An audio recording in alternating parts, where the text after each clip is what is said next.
Welcome back, everybody. Today's deep dive is going to be pretty interesting. We're going to be looking at Islamic teachings on consultation and divine revelation. Oh, that's a good one. Yeah, we're going to be looking at specifically at Surah 42, Okay. which is called Consultation from the Quran. Right.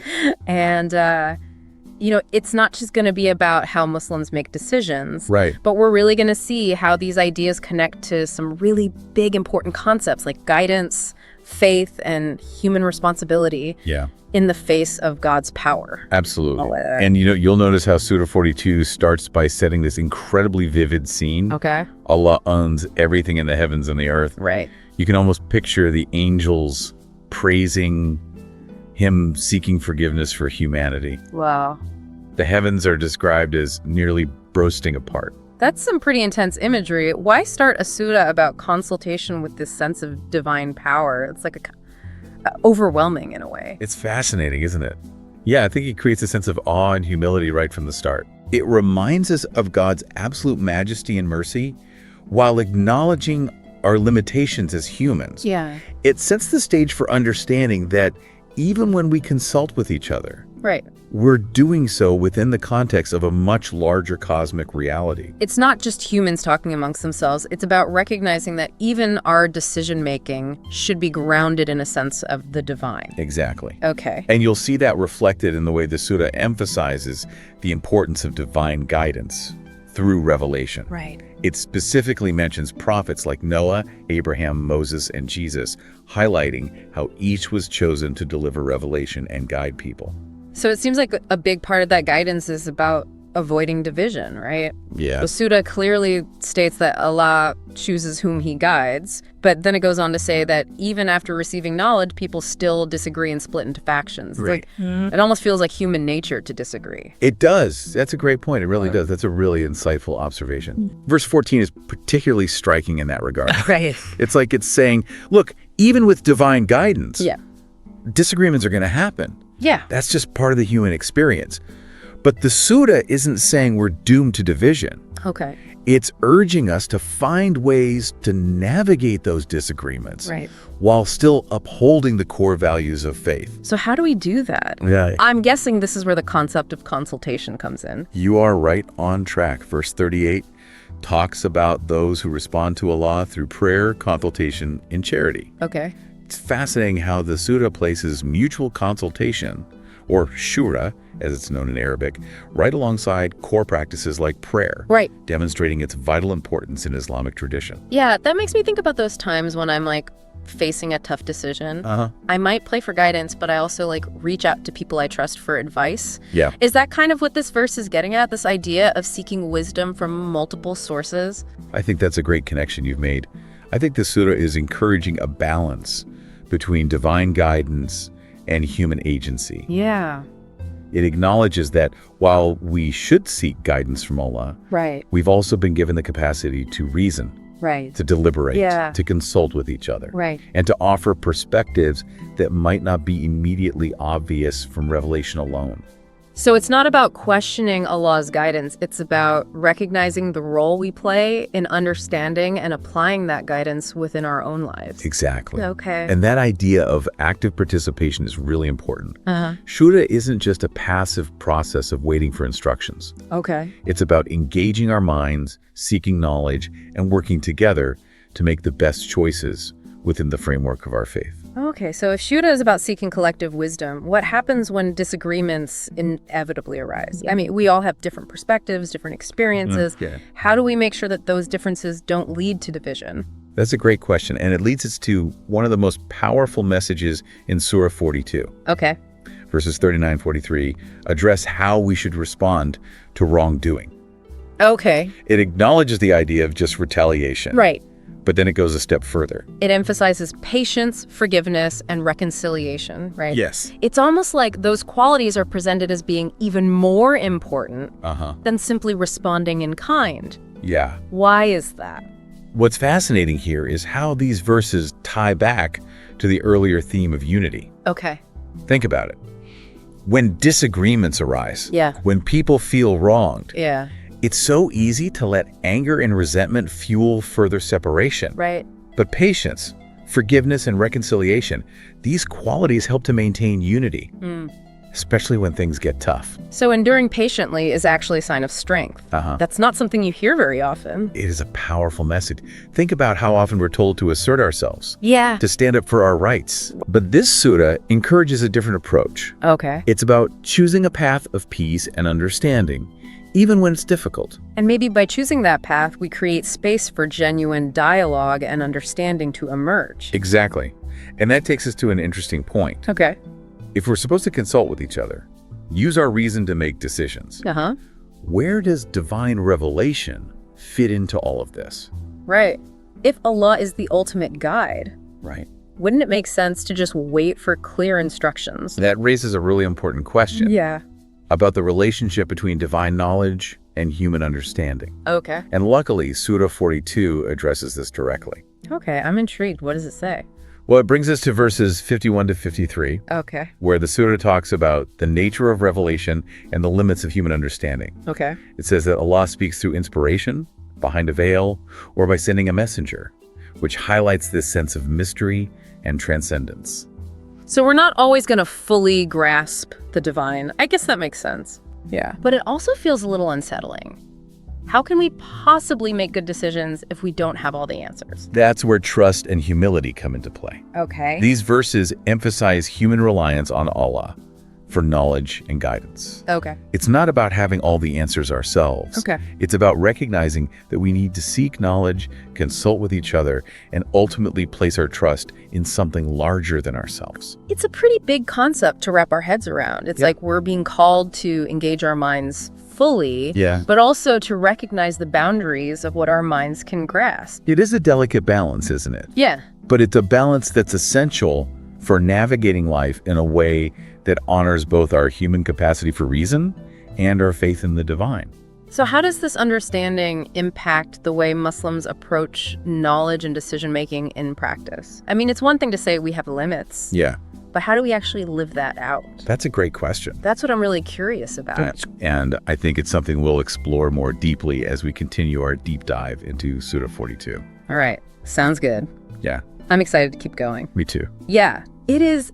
It's a tension that's like woven throughout all these verses. Yeah. On one hand, there's this like emphasis on using our God-given intellect to like understand and apply divine guidance. Right. But then we're also reminded that Allah's ways aren't always going to be fully within our grasp. Right. He communicates through inspiration behind a veil, through messengers, Yeah. all pointing to something that's kind of beyond our human perspective. It transcends it. Yeah. Yeah. It almost feels like a paradox, doesn't it? We're supposed to use our reason, Yeah. but also recognize the limits of our reason. Yeah. It's more like we're being encouraged to fully engage our minds while acknowledging that there will always be something beyond our complete understanding. Right. And it makes you think, doesn't it, about how we approach decision making. Yeah. If consultation is like divinely mandated, as this surah suggests, Right. how do we make sure our deliberations are grounded in both reason and faith? Right.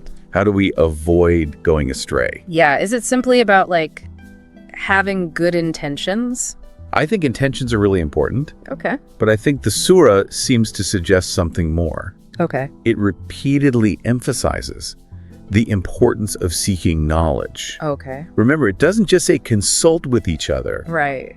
It also urges us to constantly strive for deeper understanding, to come to the table well-informed. So you're saying it's not just about sharing opinions. Right. It's about actually doing the work, learning about the issues, and being open to different viewpoints. Exactly. That's And right. that openness is crucial. Uh-huh. Think back to what we were discussing, the division. Okay. Remember how the surah mentions that even after knowledge was given, Yeah. people still found ways to disagree? Yeah.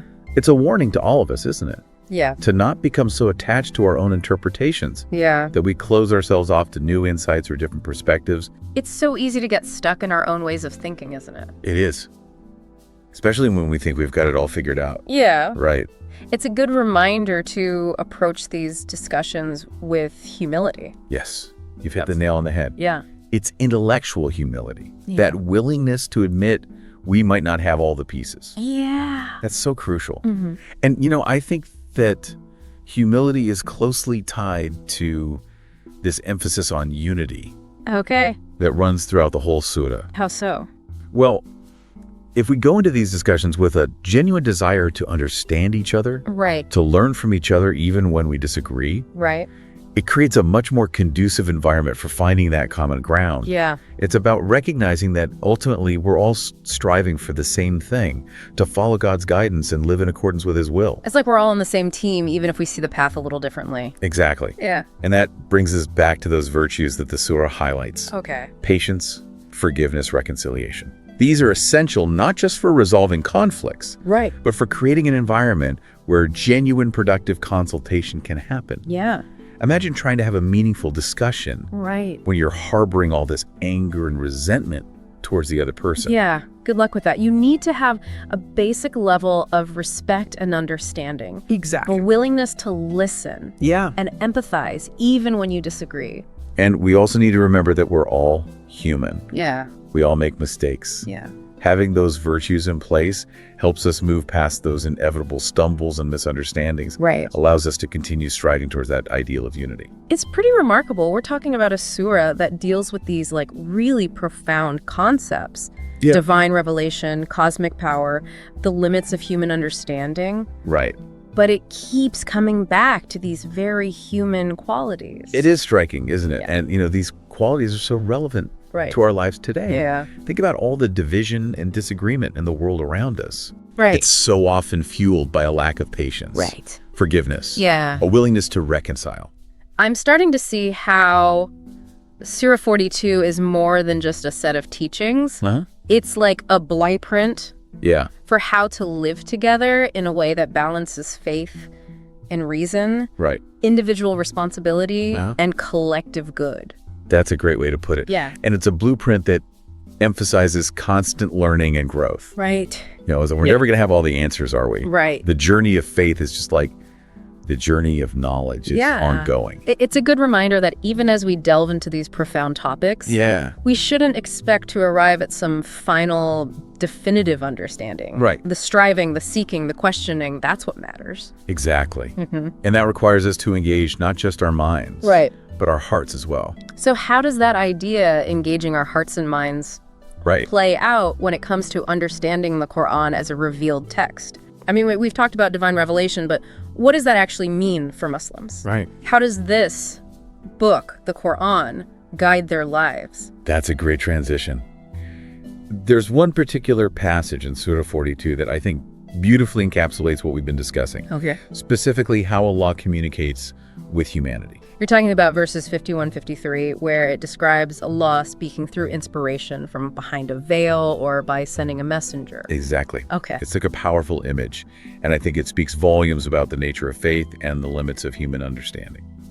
I'm really curious to unpack this more. Like, what do those different ways of communication tell us about how Muslims approach the Quran? So if I'm getting this right, the Quran is like believed to be divine in origin. Right. But it was also revealed in a specific time and place. Right. Within a particular cultural context. Exactly. So how do Muslims kind of reconcile those two things? That's a question that has been discussed and debated for centuries within Islamic scholarship. Well, There are different schools of thought on interpreting the Quran, but there's a general agreement that while the words themselves are divine, okay. how we understand those words can evolve over time. So it's not just like a static text Right. with one fixed meaning. That's exactly right. Muslims believe that the Quran has multiple layers of meaning. Okay. Some are more surface level, easy to understand, while others require deeper study and reflection. Right. And get this, different individuals and communities might glean different insights from the same verses Wow. based on their own context and understanding. Okay, that makes sense. I can see how like the Quran could speak to people on different levels. Yeah. Just like, like a piece of art can evoke different emotions or interpretations from different viewers. That's a great comparison. Yeah. It highlights why approaching the Quran with humility and an open mind is so important. Right. It's not about forcing our own ideas onto the text. It's about letting the text speak to us, challenge us, and guide us. Remember what we were discussing about consultation and seeking knowledge. Right. Those values apply to engaging with the Quran as well. So even though it's considered the word of God, Right. there's still room for human understanding and interpretation to play a role. Yes. In fact, the Quran itself encourages critical thinking and reflection. Really? It asks questions, uses metaphors and allegories, Okay. even presents different perspectives on the same issue. Huh. It's an invitation to engage on multiple levels, Yeah. not just passively accepting everything at face value. It challenges the idea that faith has to be blind or unquestioning. It's like the Quran is saying, use your God-given intellect, wrestle with these ideas. That's pretty remarkable when you think about it. I'm starting to see why it's resonated with people Right. across cultures and generations. It's that intellectual engagement that makes the Quran so enduringly relevant. Okay. It doesn't offer easy answers. Right. It invites us into a lifelong conversation, a journey of discovery. So the Quran is more of a guidebook than a rule book. A beautiful way to put it. Okay. The Quran offers a framework for understanding our place in the world, our relationship with the divine, Yeah. and our responsibilities towards one another. Right. It doesn't necessarily lay out a step-by-step plan for every situation, Right. but it encourages ongoing reflection and growth. Wow, what an incredible journey this deep dive has been. We started with those awe-inspiring descriptions of Allah's power, Right. then explored the roles of revelation and consultation, the importance of unity, those essential virtues of patience, forgiveness, and reconciliation. And we ended up seeing how the Quran itself is a living source of wisdom, constantly inspiring and challenging Muslims around the world. Yeah, It reminds us that faith engages both the heart and the mind, right. and that the pursuit of understanding is central to that journey. We've covered so much ground. I hope our listener feels a little more informed and maybe even inspired to learn more. I'd like to think so. If there's one thing I hope listeners take away from this, it's that the Quran encourages continuous exploration.